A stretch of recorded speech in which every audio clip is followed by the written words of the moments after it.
Hi friends, రేపచ్చే అప్కమింగ్లో ఏం జరుగుతుందో ముందుగా తెలుసుకుందాం. సీతారాముల కళ్యాణం జరిపించడానికి సహస్రవును విహారీ పూజలో కూర్చుంటారు. కానీ ఈలోపు భుజంగం వేసిన ప్లాన్ ప్రకారం పసుపులో యాంటీబయాటిక్ కలుపుతాడు కదా, అంటే అందులో ఏదైనా ఒక్కసారిగా భూతద్దం పెడితే బగ్గుమని మంట చెల ప్లాన్ చేస్తాడు. స్వామీజీ మంత్రాలు చదువుతూ ఉంటాడు. అలా మంత్రాలు చదువుతుండగా ఈలోపు వెంటనే పానకం కావాలని చెప్పేసి స్వామీజీ లక్ష్మికి చెప్తుంది. అప్పుడు వెంటనే అంబిక ప్లాన్ ప్రకారం తనకి వార్నింగ్ ఇస్తుంది కదా, ఆ మంట కడుపులో పెట్టుకొని ఎన్నిసార్లు వెళ్తావే కిచెన్లోకి, నేను వెళ్ళి తీసుకొస్తానులే అని చెప్పేసి అంబిక వెళ్ళి ఒక చెంబులో పానకం పట్టుకొని వస్తుంది. స్వామీజీకి ఇస్తుంది. స్వామీజీకి ఇచ్చే ముందులో గ్యాబ్లో అక్కడ తాలిబొట్టు మాయించేస్తుంది. తాలిబొట్టు వెంటనే మాయమైపోయిన తర్వాత అదే సమయానికి స్వామీజీ లక్ష్మిని, అమ్మ మాంగళ్య ధారణ టైం అవుతుంది, తాలిబొట్టు ఇవ్వమ్మా అని అడుగుతుండగా అక్కడే పెట్టాను స్వామీజీ అనేసరికి తాలిబొట్టు కనిపించదు. తాలిబొట్టు ఇక్కడే పెట్టాను స్వామీజీ, తాలిబొట్టు కనిపించట్లేదని లక్ష్మి అంటుంది. అపచారం అని చెప్పేసి వెంటనే స్వామీజీ షాక్ అయిపోతాడు. ఇదేంటి తాలిబొట్టు కనిపించకపోవడం ఏంటి అని అంటుండగా ఈలోపు ఇక భుజంగం భూతద్దంలో వెంటనే అక్కడ ఒక్కసారిగా వేడి తాకేసరికి బగ్గుమని మంటలు వస్తాయి. అదే సమయానికి సహస్ర అక్కడ కూర్చుంటుంది కదా, తాలిబొట్టు కోసమని అటు ఇటు చూస్తూ ఉంటుంది. వెంటనే ఆ మంటలు కాస్త సహస్ర చేలు కాలిపోతాయి. ఒక్కసారిగా గట్టిగా అరుస్తూ ఉంటుంది. ఈలోపు సహస్ర చేలు కాలిపోయేసరికి అందరూ షాక్లో ఉండిపోతారు. జరగరాని ఘోరం జరిగిపోతుంది. స్వామీజీ పూజ ఆగకూడదు, ఇలా ఆగితే ఈ ఇంటికి అరిష్టం అని చెప్పేసి స్వామీజీ అంటాడు. ఇప్పుడు ఏం చేయాలో అర్థం కాని సిచ్యువేషన్లో వెంటనే ఈ పూజ ఎవరైనా చేయొచ్చు అన్నట్టుగా దేవుడు తలరాశారు. ఆ తలరాత మారిపోదు కదా, ఎందుకంటే సీతారాముల్లాగా లక్ష్మి విహారి ఇద్దరు కలిసి మళ్ళీ సీతారాముల కళ్యాణం జరిపిస్తారు. కావాలని చెప్పేసి ఇదంతా లక్ష్మి చేసిందని చెప్పేసి అంబిక రెచ్చగొడుతుంది. అసలు ఏంటే ఇప్పుడు తాలిబొట్టు కనిపించలేదు, ఇప్పుడు అన్ఎక్స్పెక్టెడ్గా ఎలా కనిపించిందే, అసలు నీ మనసులో ఎలాంటి కుట్ర దాచిపెట్టుకున్నావే, ఇప్పుడు శాస్త్రను ఏదో చెడగొట్టి పూజల నుంచి లేవట్టడానికే కదా ఇదంతా చేశావు అని అంటుండగా నాకేమవసరం అమ్మ, అసలు అమ్మవారి తాలిబొట్టు నేను మాయించలేదమ్మా, మరి ఇందాక చూసావు కదా తాలిబొట్టు లేని టైంలో మళ్ళీ తాలిబొట్టు ఎలా వచ్చింది అనేసరికి తాలిబొట్టు లేదు కదమ్మా అని వెనక్కి తీర్చేసరికి ఇక్కడ తాలిబొట్టు కనబడుతుంది. అసలు మంటలు ఎలా వచ్చాయి అక్క, ఇదంతా కావాలని పక్కగా ప్లాన్ చేసి ఇదే చేసినట్టుగా అనిపిస్తుంది అక్క. అవును అంబిక, ఇదంతా చూస్తుంటే ఈ లక్ష్మి కావాలని చేసింది, ఎందుకంటే విహార్తో అన్నీ సమానంగా పంచుకుంటుంది కదా భార్య స్థానంలో ఉండి అని ఈ విధంగా అంటుండగా, అమ్మ ఇప్పుడు పూజ టైం అమ్మ, మీరు ఇలా గొడవ పడుతుంటే పూజ మధ్యలో ఆగిపోతే ఈ ఇంటికి అరిష్టమమ్మా అని స్వామీజీ అంటాడు. దండం పెడతాను వదిన, ఈ పూజ జరగనివ్వు అని చెప్పేసి యమున అంటుంది. లక్ష్మి విహార్లు అనుకోకుండా ఆ దేవుడి దయ వల్ల ఇద్దరు కలిసి స్వామీజీ చెప్పినట్టుగా శ్రీరాముల కళ్యాణం వాళ్ళ చేతుల మీద సరిపోతుంది. కావాలని చెప్పేసి ఇదంతా చేయించిందని అంబిక పద్మాక్షిని రెచ్చగొడుతుంది.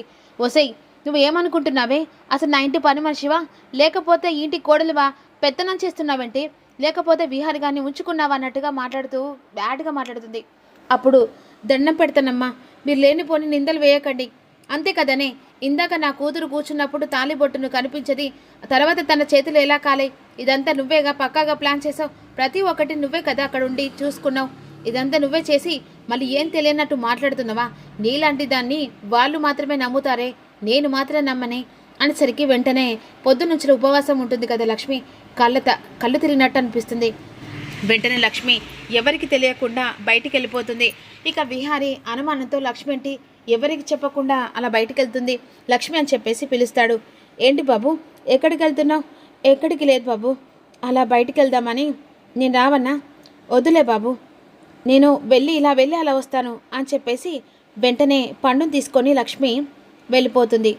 లక్ష్మి ఎందుకంత కంగారు పడుతుంది, ఏదో జరుగుతుంది అని చెప్పేసి వెంటనే లక్ష్మి డాక్టర్ని కలవడానికి వెళ్తుంది.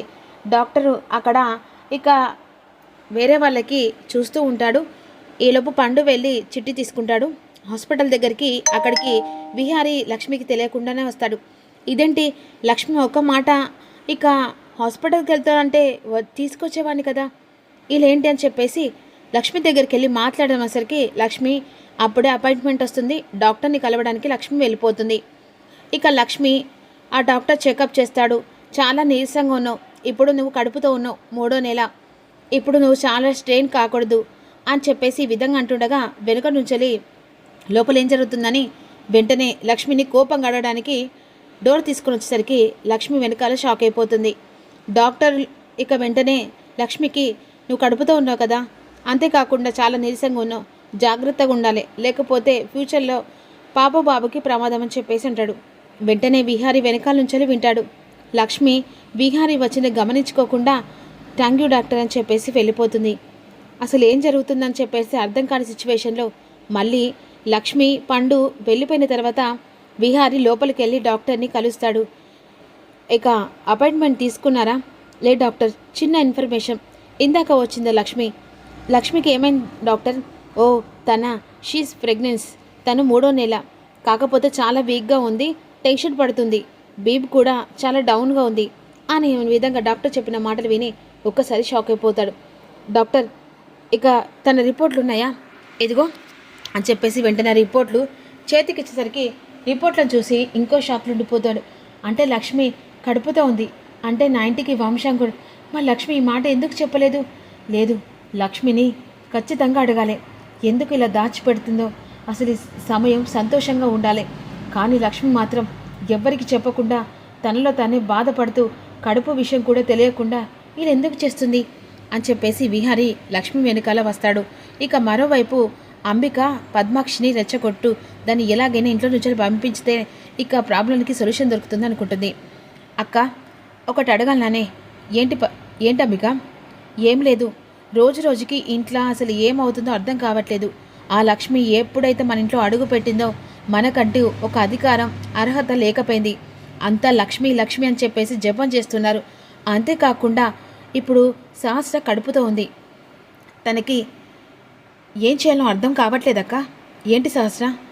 అక్క ఏంటక్క, పెళ్ళై ఒక బిడ్డ, ఆ బిడ్డకు ఇప్పుడు కొడుకో బిడ్డ పుడితే నువ్వు అమ్మమ్మ కూడా కాబోతున్నావు. అన్నీ పెళ్ళిగాని దాన్ని నేను చెప్పాల్సి వస్తున్నట్టు అనిపిస్తుంది.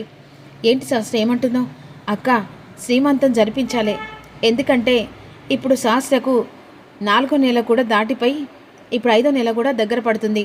అలాంటప్పుడు శ్రీమంతం గురించి ఆలోచించవక్క అనేసరికి ఒక్కసారిగా పద్మాక్షి షాక్ అయిపోతుంది. అప్పుడు అవును, నువ్వు చెప్పింది నిజమే, అంత గుర్తులేదో, ఇంట్లో టెన్షన్స్ ఏదో ఒక గొడవ వల్ల అన్నీ ఇలా జరిగిపోతున్నాయి. అవును అంబిక, నువ్వు చెప్పింది నిజమే. అక్క ఆ లక్ష్మిని బయటికి పంపించాలంటే విహారీ ఇక సహస్ర ఒకటి కావాలి. ఇప్పుడు ఎలాగైనా శ్రీమంతం గురించి మాట్లాడు, ఎందుకంటే ఇప్పుడు శ్రీమంతం గురించి మాట్లాడితే పెద్ద పెద్ద వాళ్ళందరూ వస్తారు, అప్పుడు వీళ్ళిద్దరి గురించి అందరికీ బయట పెట్టచ్చు. ఇక శ్రీమంతంలో కూడా ఇక వీళ్ళిద్దరి గురించి తెలిసిపోతాయి అని విధంగా అంటుండగా అవును నువ్వు చెప్పేది నిజమేనే, శ్రీమంతం జరిపిస్తా అని చెప్పేసి అనుకుంటుంది. ఈ దెబ్బతో ఆ లక్ష్మిని టార్గెట్ చేసి దాన్ని ఎలాగలా ఇంట్లో నుంచే బయటికి పంపించు. ఎలానా? ఇప్పుడు శ్రీమంతం జరుగుతుంది. సారీ అక్క, ఏమనుకోకు. లక్ష్మి అన్ని దగ్గరుండి ఏర్పాట్లు చేస్తుంది, కానీ సహస్ర తినే టైంలో అందులో విషం కలుస్తుంది, సహస్ర కడుపు పోతుంది. ఆ నేరం మొత్తం లక్ష్మి మీద పడుతుంది. అప్పుడు లక్ష్మిని మెడలు పట్టుకొని బయటికి అక్క గెంటేస్తుంది. అప్పుడు అక్కకు ఎవరు సమాధానం చెప్పినా ఎవ్వరూ వినలేదు. సహస్ర కడుపు పోవాలంటే ఆ ప్లాన్ నేను చేస్తే లక్ష్మి మీద నిందలు వేయచ్చు. అప్పుడు మనకు ఎవ్వరు మన మీద డౌట్ పడకుండా పక్కగా ప్లాన్ చేయొచ్చు. ఒక్క దెబ్బకు 2 పిట్టలు.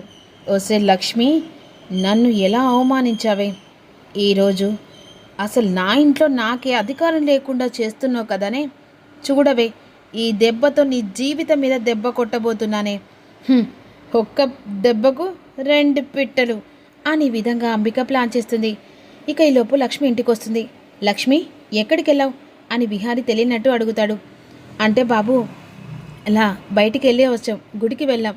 గుడికి వెళ్తే నీ చేతిలో కొబ్బరి ఒక్క లేదా అంటే బాబు అని చెప్పేసి తడుముతుంటుంది. వెంటనే లక్ష్మి చేయి పట్టుకొని గార్డెన్లోకి తీసుకెళ్తాడు.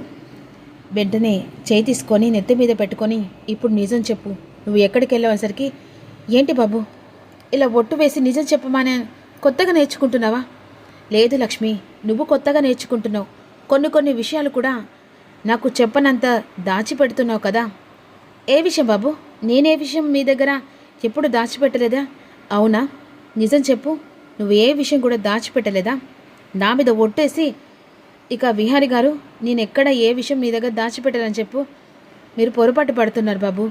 ఇందాక నువ్వు ఎక్కడికి వెళ్ళావు? గుడికి కాదు, హాస్పిటల్కి వెళ్ళావు అనేసరికి లక్ష్మి షాక్ అయిపోతుంది.